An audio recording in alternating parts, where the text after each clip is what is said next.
You also have Kũringana na riboti ya gĩkundi gĩa kũgitĩra nyamũ, o mwaka kaunti-inĩ ya Nairobi gũkoragwo na macira 6,000 maumanĩte na tharĩkĩra cia ngui, kũrĩa mwaka ũyũ andũ 5 nĩ makuĩte kumana na kũrũmwo nĩ ngui.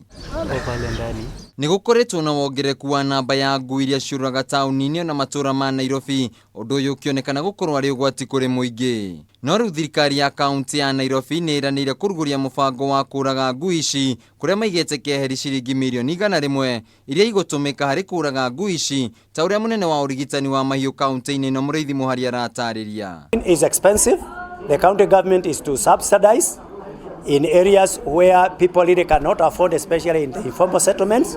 We are also going to work with the partners to provide even free vaccination. Mũrĩithi nĩ ongereire atĩ kũrũra kwa ngui ici matũra-inĩ ma Nairobi nĩ gũthararagia mĩhang'o yao mũthenya ta biacara na ciana kũhithũkĩrwo igĩthiĩ thukuru. Animals that were roaming, dangerous to the people and a threat to human life.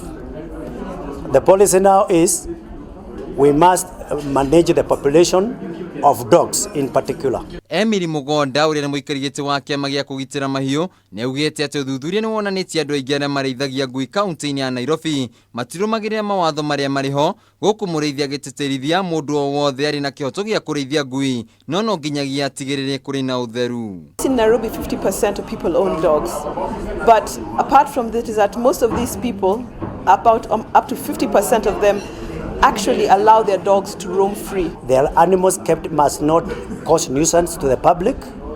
They must not destroy the environment. They may not spread diseases.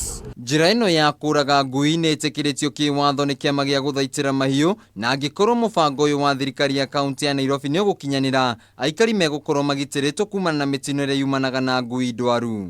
Handũ-inĩ ha Kameme TV mũtambũrũko wa mohoro, njĩtagwo Wainaina wa Kĩarie. but that is at the preliminary.